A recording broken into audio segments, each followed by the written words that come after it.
Hey everybody, David the AI Guide here.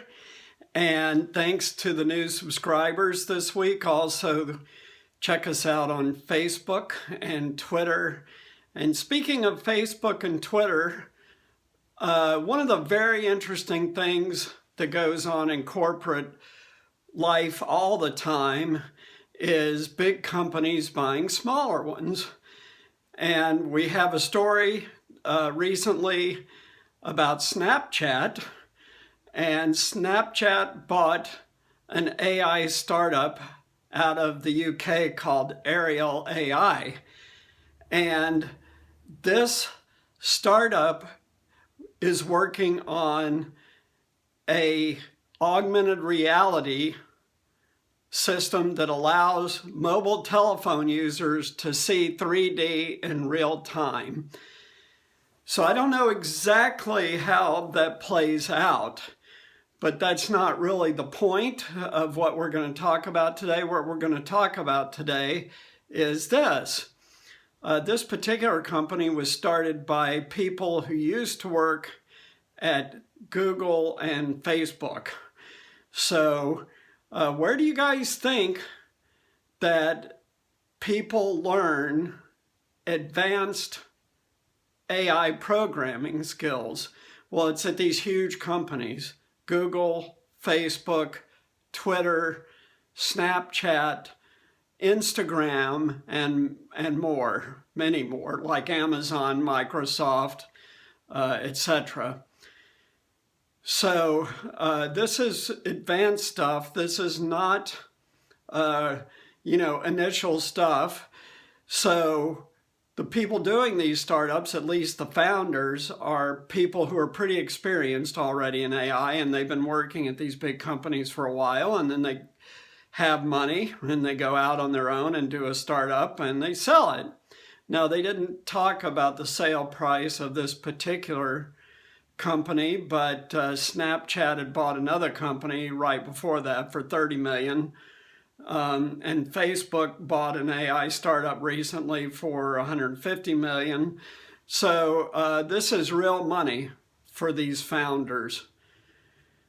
But why is this interesting? Well, first of all, as these companies like Google, Facebook, Twitter, Amazon, Microsoft have gotten so big, big companies tend to be less innovative.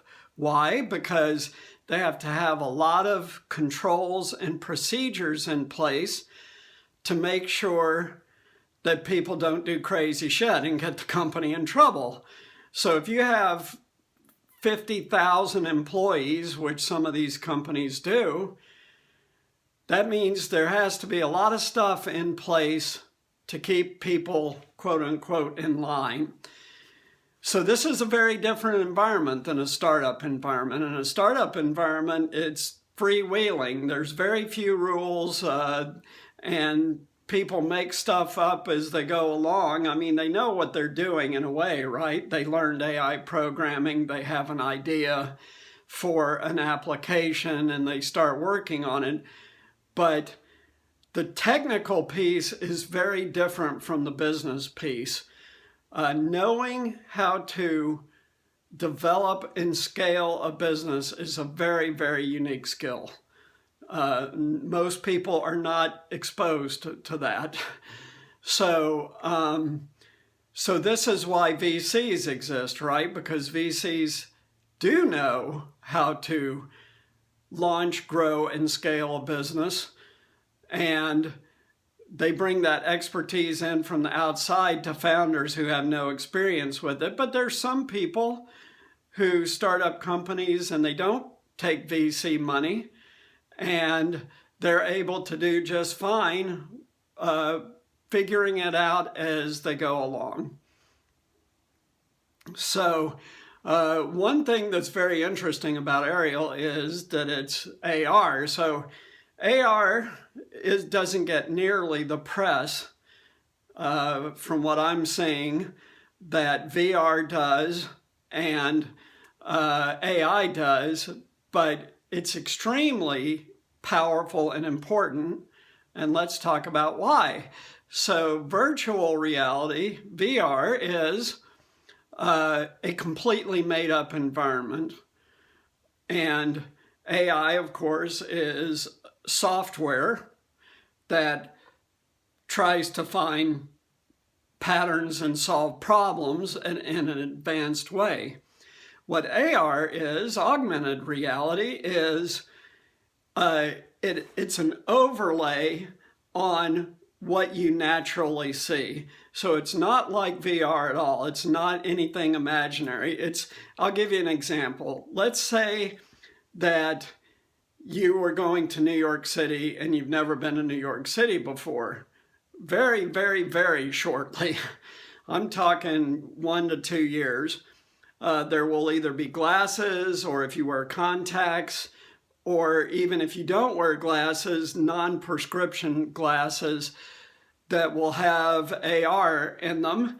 And what this will do is, while you walk around New York City as a tourist, trying to learn, what's happening and what's going on, there'll be an AR overlay that'll say, this building is this, that building is that.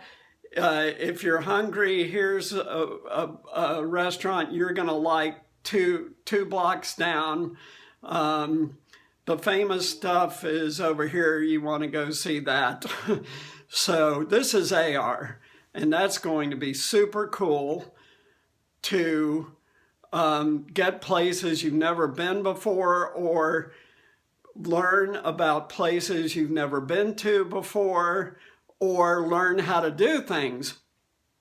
For example, YouTube has been a huge revolution in self-learning. Why? Because there's millions of videos about how to do anything. You can learn how to do electrical work. You can learn how to do plumbing work. You can learn how to build stuff. You can learn how to use almost any software program. You can learn how to build a computer. You can learn how to do almost unlimited things. Well, what AR is the next step. You don't need a computer or video or anything like that. You'll have the glasses, and the glasses will say, as you're building something, take a Phillips screwdriver and screw this screw in, and then take a hammer and use this size nail and put this in, put it all together, and it's all done. Next step, technology. And it's very, very, very close. It already exists. It's already been tested. It already works. It just hasn't rolled out in a big way commercially, but it's about to. So these startups bring in the innovation that these big companies start to lose. That's why they keep buying up all these startups that come up with something that's really cool, is because that's how they innovate now that they're a giant corporation with 50,000 employees. So interesting stuff. This, as I said, Snapchat bought a UK company. Snapchat is based in the UK, but this is a global activity. There's companies buying other companies all over the world, except really in China. You don't really see American companies buying Chinese AI companies. China's sort of its own self-contained ecosystem. Very competitive, very advanced. A lot of stuff is going to come out first in China, and that will include self-driving trucks and self-driving cars, because they're already building specialized roadways for autonomous vehicles only. And like anything with technology going forward, China may be in the lead, and self-driving vehicles is definitely one of them where they will be. So this is why this was an interesting article, so that we understand why these big companies are buying up all these startups that come up with really cool, neat applications, and that we realize that this is how huge companies grow. And this is the additional thing is these huge companies have the power to roll out these new technologies very, very quickly, whereas a startup of limited resources, especially limited money, can't do it. But when you're Facebook and you have $50 billion in the bank or whatever it is, you can launch a new technology immediately. So that's how a lot of new tech is going to roll out too. So thanks a lot. Hope you enjoyed this. Sort of a business 101 primer, but very interesting and very, very appropriate to AI and how AI is developing today. And by the way, this Ariel AI, obviously AI runs AR, just to make that clear for you. Thanks a lot. Take care. Talk to you soon. Bye.